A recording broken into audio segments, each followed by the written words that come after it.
All right, we're we're at the time. We're gonna go ahead and get started. So it seems loud. Maybe it's just me talking loud. Seems a little loud. Is it loud?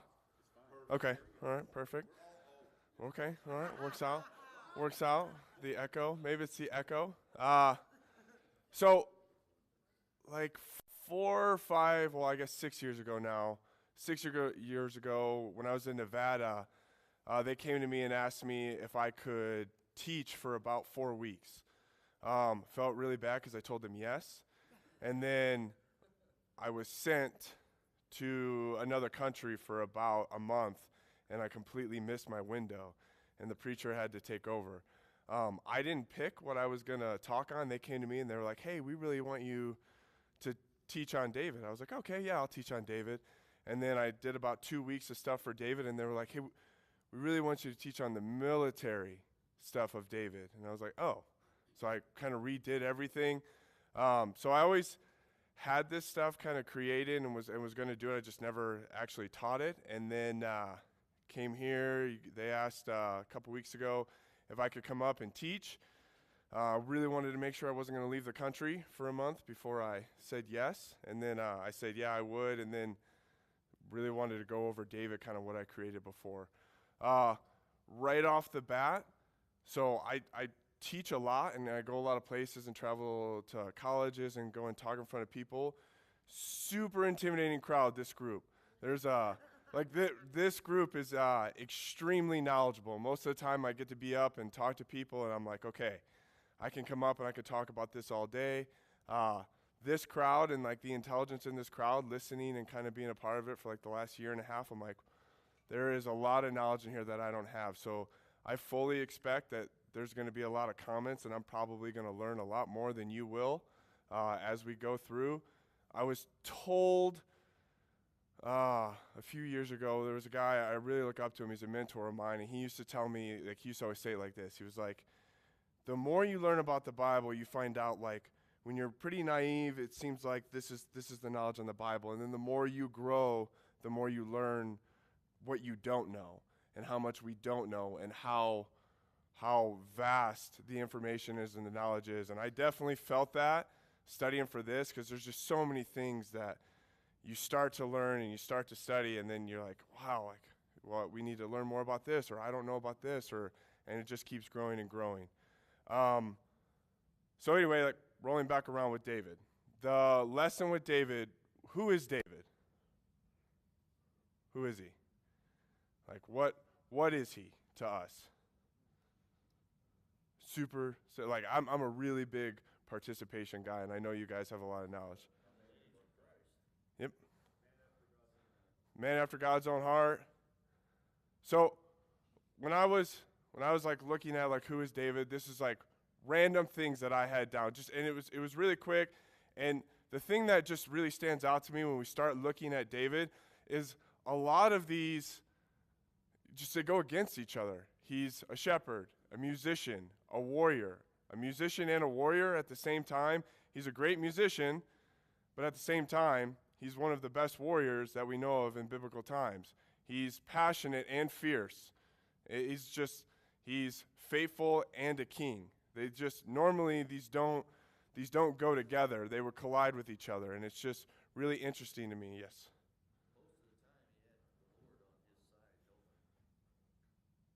Yeah, and that's the thing that we realize that with what he was able to do and what he was able to accomplish, just how many times looking back and seeing like, oh, this is God's work, this is God working through him, and he would have never accomplished the things that he accomplished without him. And when you look at his military side, when you start talking about what he's done in the military side of things, you realize how impossible these feats were.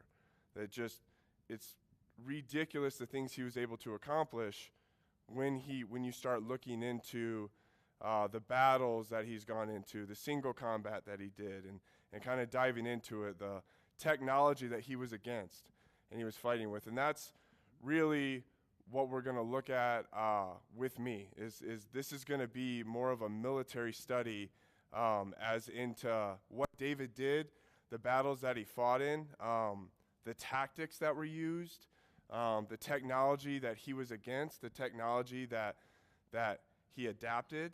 We'll look at those and kind of just talk about them, learn a little bit about it, and it'll all come back together to you kind of seeing just how amazing of a man David was and how much God used him. So there's a lot of battles, like you said up there. I was just throwing numbers up there. So there's 174 passages in the Bible that have to do with discussing battles. The number one the number one book that has the most battles in it is 1 Samuel. 1 Samuel has a whole lot to do with David, and then 2 Samuel is number 2. It's just showing you that, and it's funny because as people have been coming up and they've been talking to me and saying, hey, like, so your studies on David, I'm really excited to hear about the military side. We just automatically assume David and the military side and kind of going down that route. And that's exactly kind of what we're going to do. But when I was a kid growing up, to me, David was just a king. I guess I didn't really study or look into his battles, his fighting, what he did. I just always knew he was a guy that beat a giant in battle, and then he was king for a long time. And that's all I really knew. But when we start diving into this and kind of seeing the battles he went into, the single combat that he did, and like I said, just kind of his way to adapt, we'll dive into it as we go. Let's see here. Okay, this is the disclaimer piece. So this is the part that made me really nervous about kind of going with the military side a couple years ago, and then doing it right now. To dig into military, if you've ever studied military tactics, if you've ever gone over military styles and technology, even back then, you take a thread and you got to pull it. You have to pull that thread and you have to kind of follow that down a little bit to understand what was the soldier's mindset back then. What was the style of formations? What did the geography have to do with that battle? Why does that matter? So you have to dig down that road a little bit, and it can be like, it made me nervous. I was telling Melinda that, like, this makes me nervous to go down this route, because you could get a visitor that comes into Bible class and I just quoted Sun Tzu Art of War.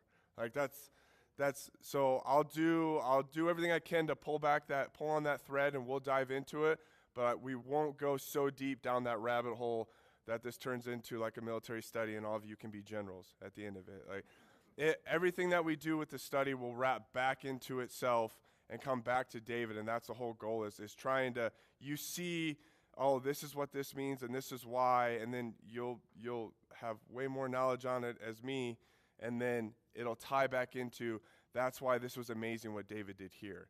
That's why David stood with Goliath. That's why David, this is why he didn't want the armor. And just kind of going down that piece.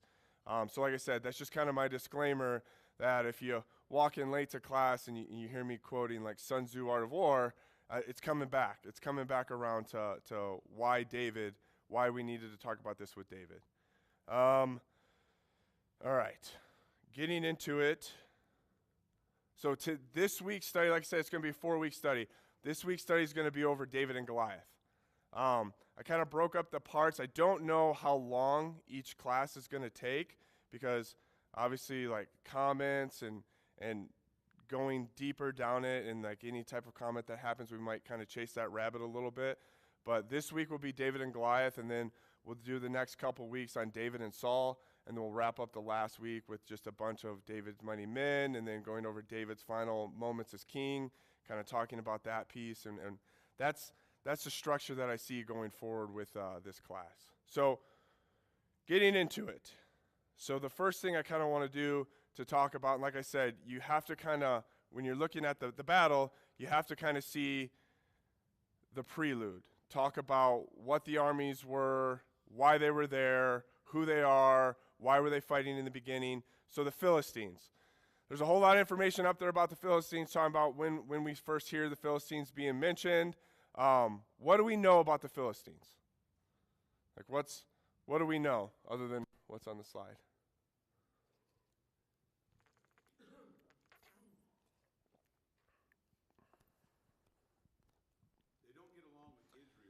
Okay, they don't get along with Israel at all. They're not friends. Okay. For a long time, they're not Okay. friends. It's a constant issue. Okay. Yes, sir.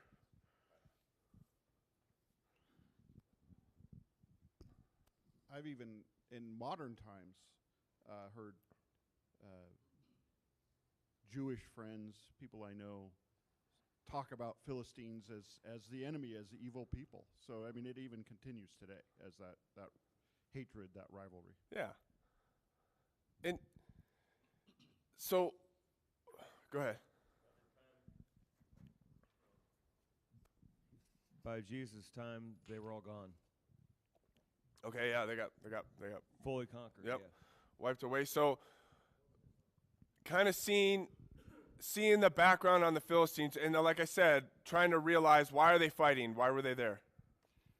They were advanced in their weaponry beyond the. You're getting to this, aren't you? No. You're walking me into it. They were advanced in their weaponry significantly beyond the Jews. The Jews were literally in the Stone Age. They had stone-tipped spears, and you remember that Saul had the only suit of armor.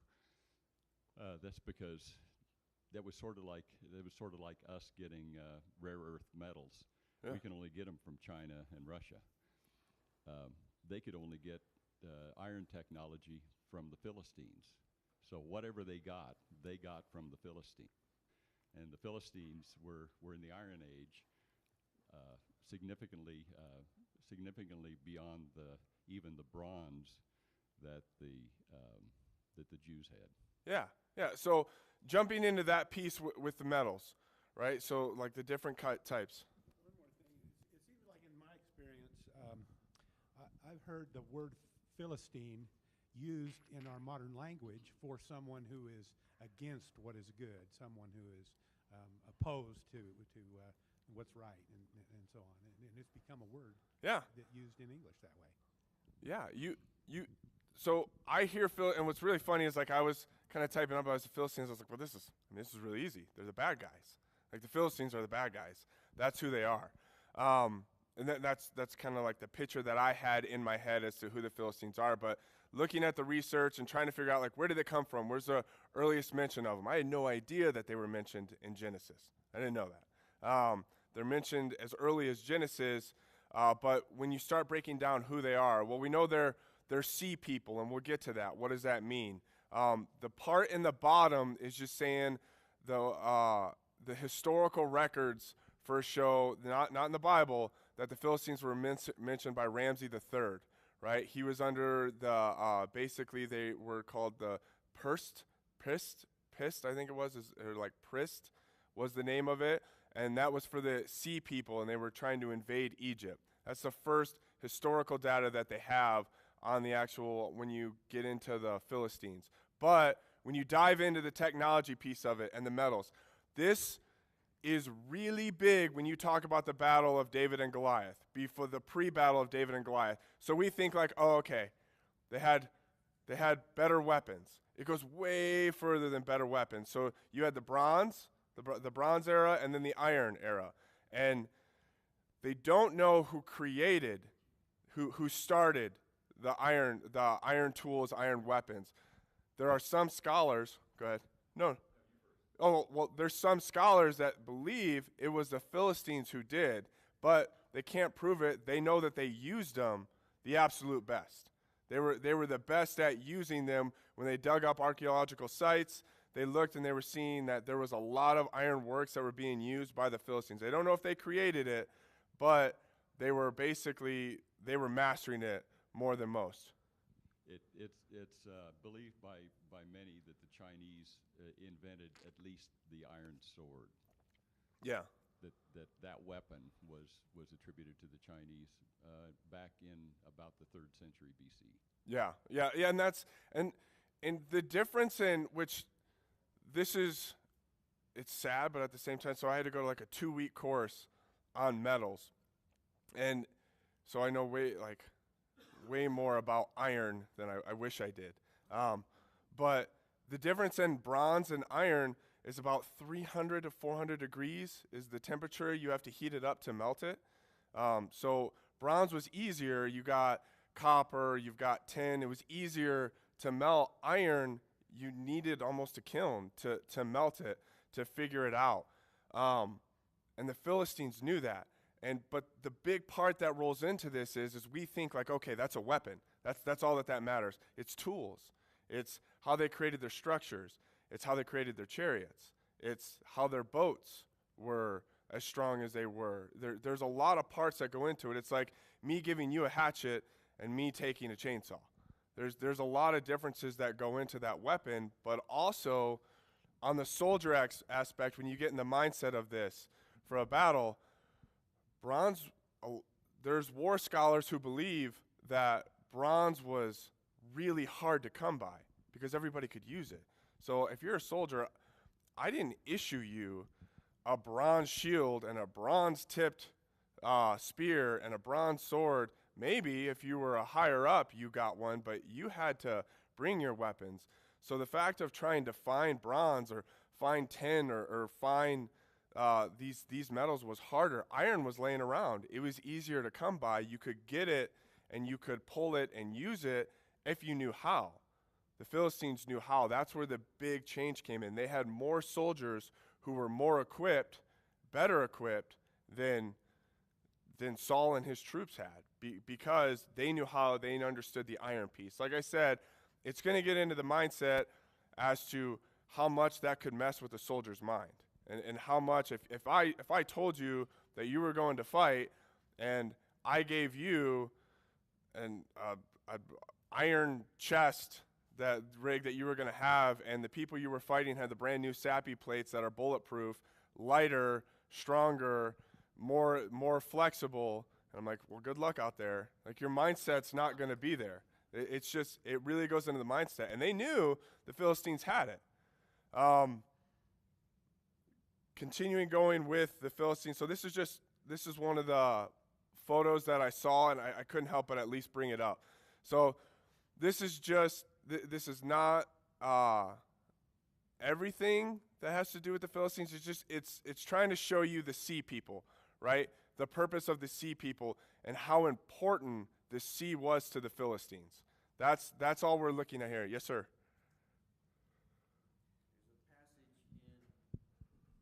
Genesis 4, verse 22. They're listing, we see Cain, we see Enoch, Lamech. As verse 22, as for Zillah, she also gave birth to Tubal, the forger of all implements of bronze and iron, and so on. Genesis. Yes, sir. And that.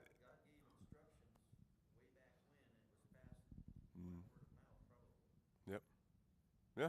And that's, and it's just interesting to see that, like, the metals and going all the way back through Genesis as to when they come.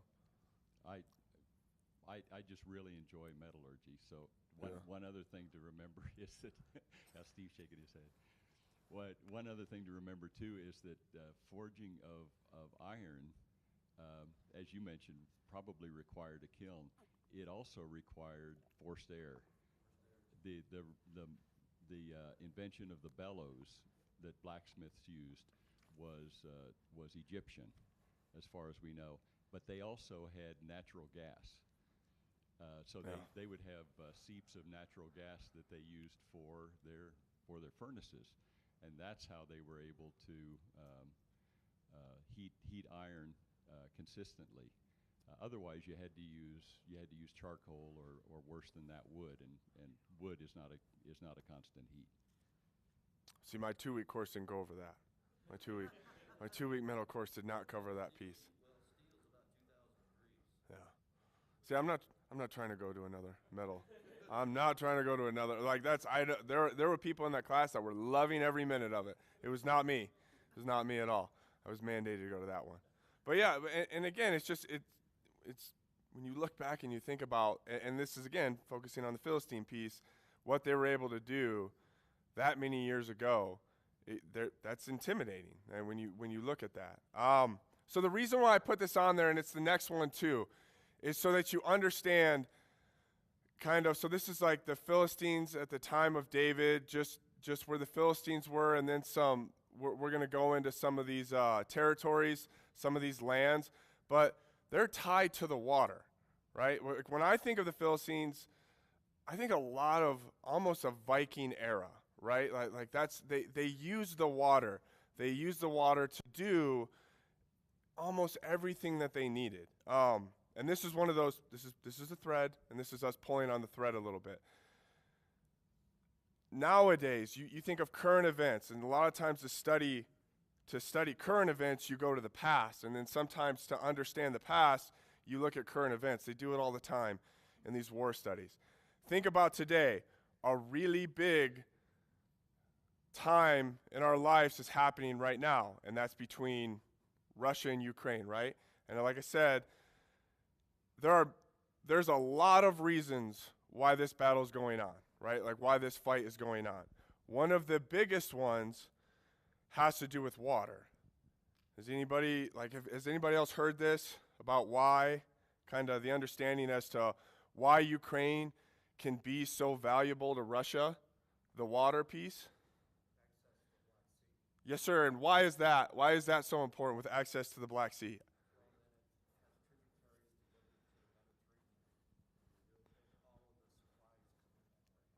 Yep. Yep.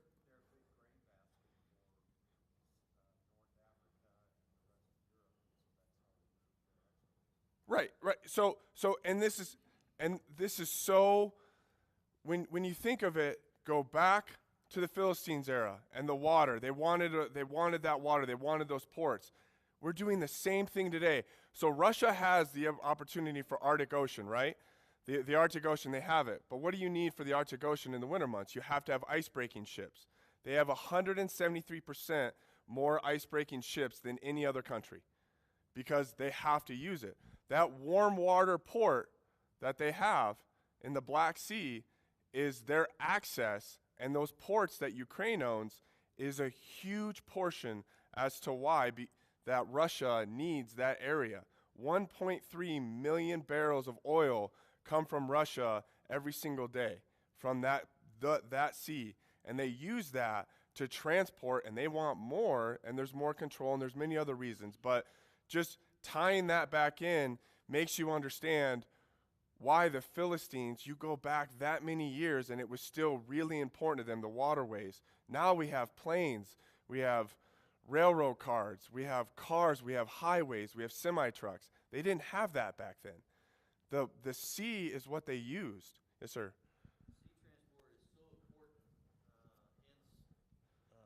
Sea transport so important, hence the Panama Canal and the Suez Canal.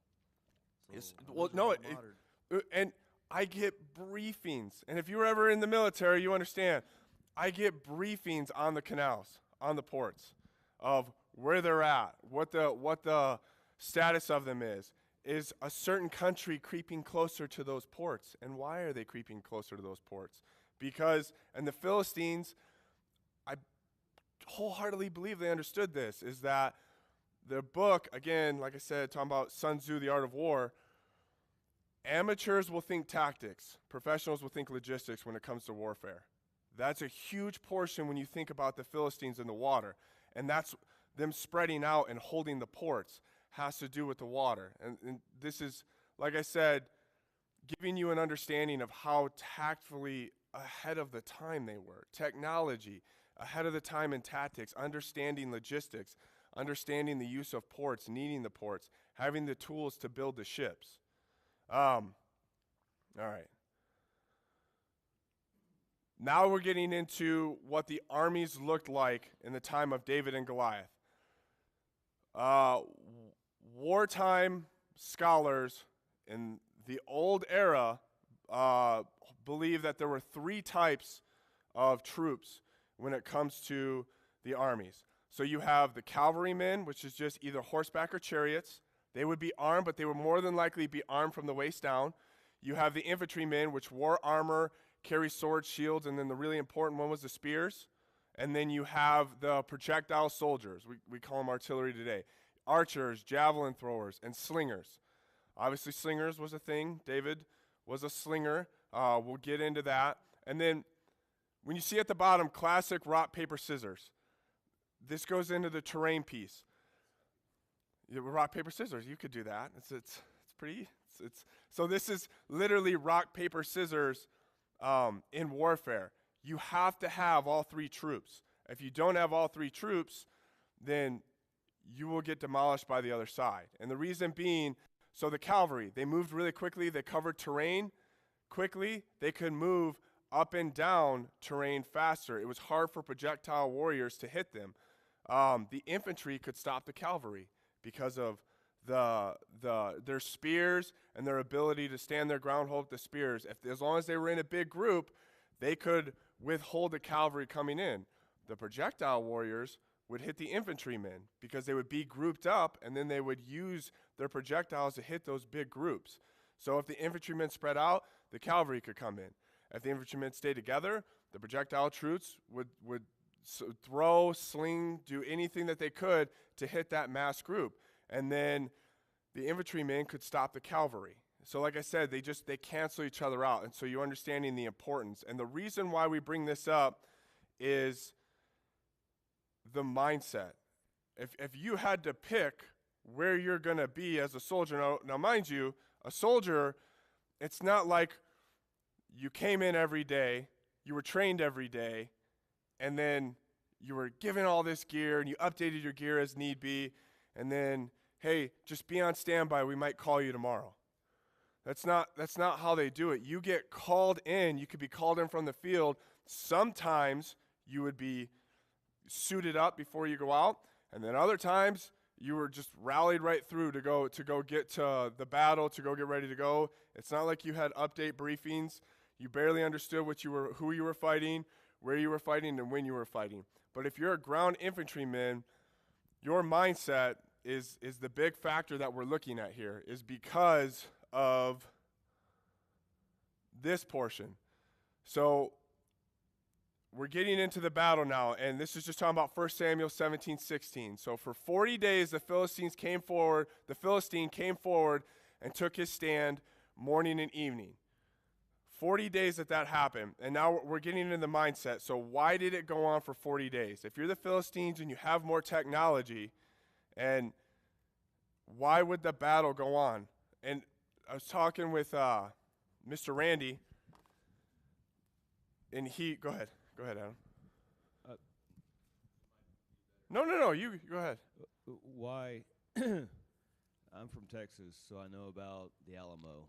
And anyone who's ever read anything about that, Santa Ana could have overrun the Alamo at any point, at any minute, and he still waited,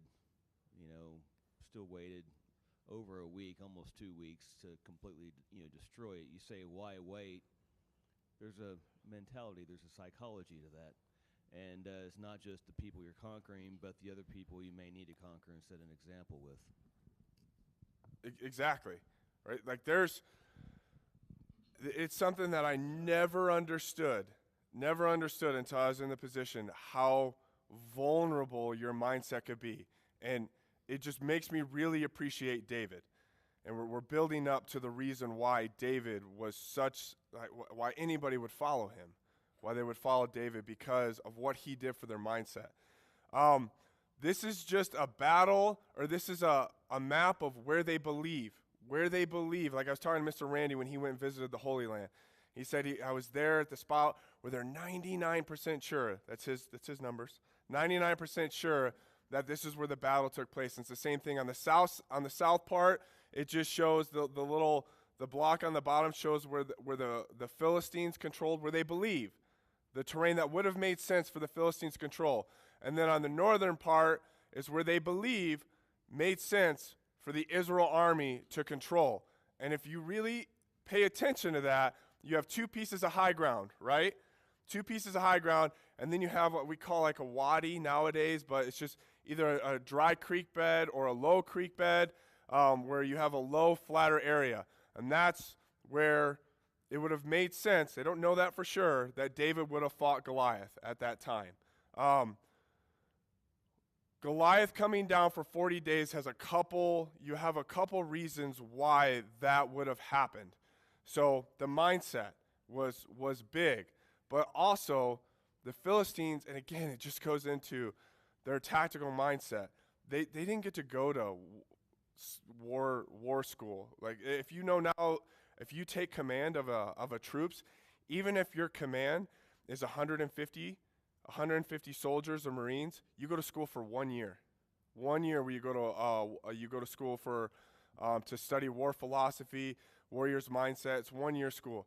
They didn't have these schools. That's not they learned by experience, and they learned through mistakes and things like that. But you have the Philistine army who knew that they had the technological advance. They knew they had the weapons, but they didn't attack. Well, one, because they understood attacking uphill wasn't in their advantage. Attacking uphill is never going to be in your advantage. They can't use chariots in this type of terrain. You're not going to be able to use a chariot system just because it's too rocky in the hills. It won't work. And they really liked their chariots. So it made sense for them to send out their strongest warrior that they had in Goliath to come forward. One, because he's a giant, and two, because it saves you any type of army depletion, right? Like, you're not losing a lot of troops in the army. Even if you knew you could take it, you're going to lose a lot of men, and this saves you the ability to do that. So that kind of builds the mindset as to why the Philistines would have used one warrior to go forward. One, because they didn't want to fight uphill. Two, they weren't able to use all their technology. But three, they had a lot of belief in Goliath to going forward and kind of taking that spot and challenging the Israelites. Going into it, like we talked about, the mindset. So 1 Samuel 17:10. I have read this verse so many times, and it relates so much to me where like I look at it, I'm like, I understand. I completely understand this thought and how big this moment was. So, and the Philistines said, I defy the ranks of Israel this day. Give me a man that we may fight together. When Saul and all Israel heard these words of the Philistine, they were dismayed and greatly afraid. Sun Tzu, Art of War, says the mindset is the number one most important thing when it comes to operating an army. If you're a troop and you're on the front lines, you have a job to do. At any point you break that, the battle's over. It doesn't matter if you have the best weapons, the best terrain, the best everything. If your frontline troops break, it's done. The war's over. And if you're a frontline troop, when the battle happens, somebody's going to win. After the battle is over, if your side loses, the people who break first are more than likely on the front line the ones that survive. The brave, the ones that stay and fight till the end, you're the one that gets ran down. You're the one that'll get speared in the back. You're the ones that'll get chased down. Mindset is everything. They have to believe on the front line that they're going to win. And if you were a part of Saul's army at that time, and it says that when Saul and all Israel, so your leader, your commander, heard these words of the Philistine, they were dismayed and greatly afraid. How much trust do you have that those frontline troops are going to fight, that they're going to hold their ground and do what they're supposed to do? It's a really low point for Saul and his army is that moment. For 40 days this went on, and they were afraid, and they didn't know what they were going to do, and you can just see the tension and the cracking about to happen. Now, introducing David.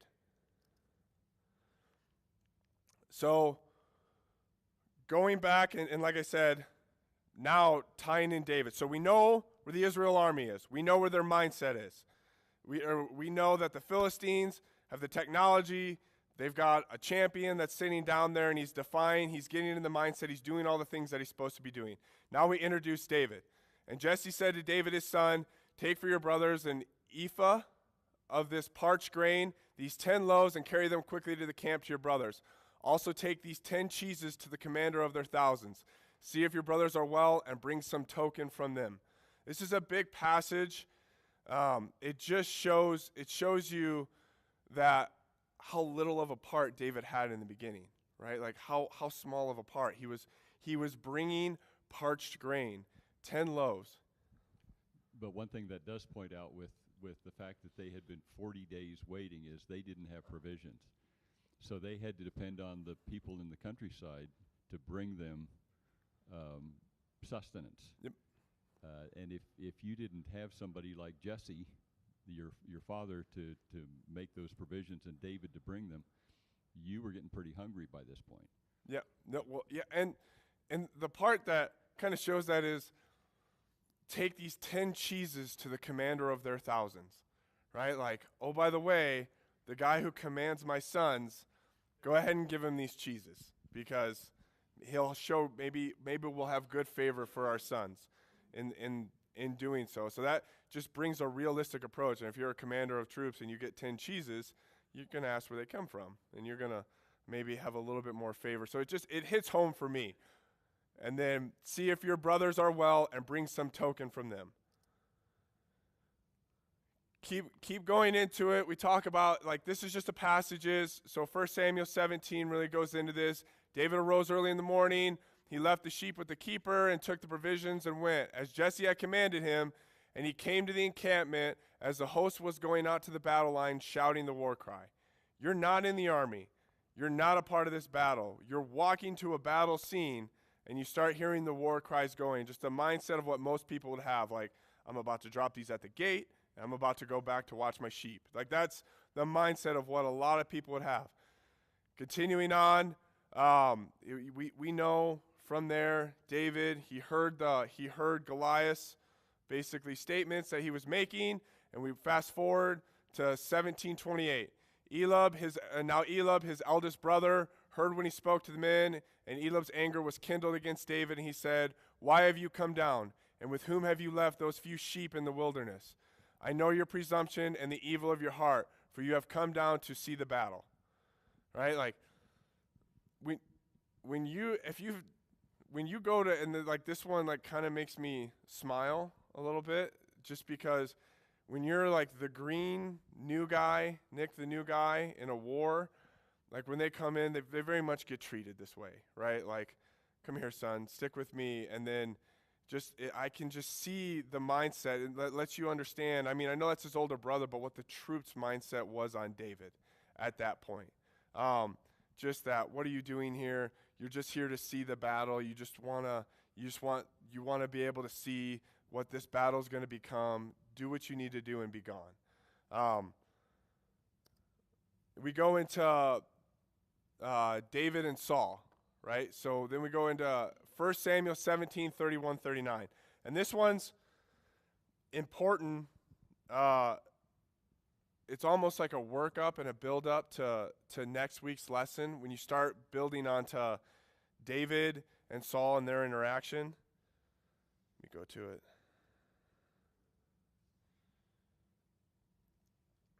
All right, so 17:31. When the words of David spoke were heard, so we know that David was asking, hey, who is this? Who is this man? Why is this uncircumcised Philistine saying these things? So when the words that David spoke were heard, they repeated them before Saul and sent for him. And David said to Saul, let no man's heart fail because of him. Your servant will go and fight with this Philistine. And Saul said to David, you are not able to go against this Philistine to fight with him, for you are but a youth, and he has been a man from his youth. David said to Saul, your servant used to keep sheep for his father, and when there came a lion or a bear and took a lamb from the flock, I went after him and struck him and delivered it out of his mouth. You got to put yourself in the eyes of Saul, right? We know from earlier scripture, Saul was dismayed and greatly afraid. We know that Saul was a bigger man, and we're going to get into that next week. We know he's a bigger man. You'd almost think if you're a troop and you're on the front line, Goliath, this great warrior, comes up, our great king is going to fight this Goliath, this giant. And then when he doesn't, and he's dismayed and greatly afraid, you can start to understand why these troops would start to be dismayed and greatly afraid. And now you have Saul, where you have this young boy who is coming in and saying, I will fight him, I will fight him. He's like, no, you can't fight him. Well, no, I will fight him. I have experience in this with lions and bears. I can do this fight. And you just see the mindset of what's going through Saul, and you can kind of see the buildup of where Saul's going to go and which way David's going to go. Like right now, Saul's David's biggest fan. Like, oh, you're going to fight? You're going to fight him? Okay, all right. Let me go ahead and I'll give you everything you need, and you go ahead and take that fight. One of the portions of this passage that's really strong to me is when we get down to 38. Then Saul clothed David with his armor. He put a helmet of bronze on his head and clothed him with a coat of mail, and David strapped his sword over his armor. He tried in vain to go, for he had not tested them. Then David said to Saul, I cannot go with these, for I have not tested them. This is a big, this is a, when you break down the armor, this is worldly versus godly to me. The world wants you to put all this stuff, oh, yeah, it's okay, you're going to do great. Put this armor on, and this helmet on, and this sword on, because it's the best I got. You're going to do great. And then David's like, I can't move. I can't move forward. I can't do any of the things. I don't need any of this. Like this isn't, I've never been in this. I've never used this before. But the world is going to constantly try to put this armor on you, and like, it's okay. He trusted in God. He didn't use the armor. If you back up to 15 years ago, when we were fighting Iraq and Afghanistan, the armor used to be, it's called Spartan armor. So it used to be from elbows up was, you had basically sappy plates all the way up, and it came down, and then you had leg wraps that you had to wear, and you literally walked like this. Patrols for 4 hours. You could barely move. And then through time and learning, 2 years ago, our plates were it was basically a plate in the front, plate in the back that just strapped in right here, and then you had a lightweight helmet. Because we learned through time that all that armor just slows you down, and being slow is way, way more important than having protection on all sides. It's just one of those times where you look at what David was thinking, and if you were going into that and you were going to fight that massive giant, how scary that would be, and wanting all that armor and pretending that that's going to help you and that's what's going to save you. But not David. Nope, I don't need that. I've never used it before. I'm not going to use it. Like I said, it's the first real where we start looking into David and Saul's peace. All right, going in, we end at 10:15. Yeah. All right, so like I said, 4 weeks. It's a 4-week lesson. We're probably going to pause right here. We'll get into Goliath because there's a lot that is going to be broken down with Goliath. We'll get into Goliath next week, kind of start, and then we'll get into the battle between David and Goliath, what it did for the mindset of the army, and then we'll start working our way into David and Saul. Any comments before we close? All right, so let's go ahead and have a word of prayer, and then we'll close out. Lord, we come before you now. Thank you for this opportunity we had to come together and study your word. Lord, we ask that as we get ready to go into worship, that our hearts and minds are in the right spot, and that we focus on you. And then, Lord, we ask, as we always do, that everything that was said and done here this morning was done in a manner that's pleasing to you and according to your will. We pray all these things in your Son, Jesus' name. Amen.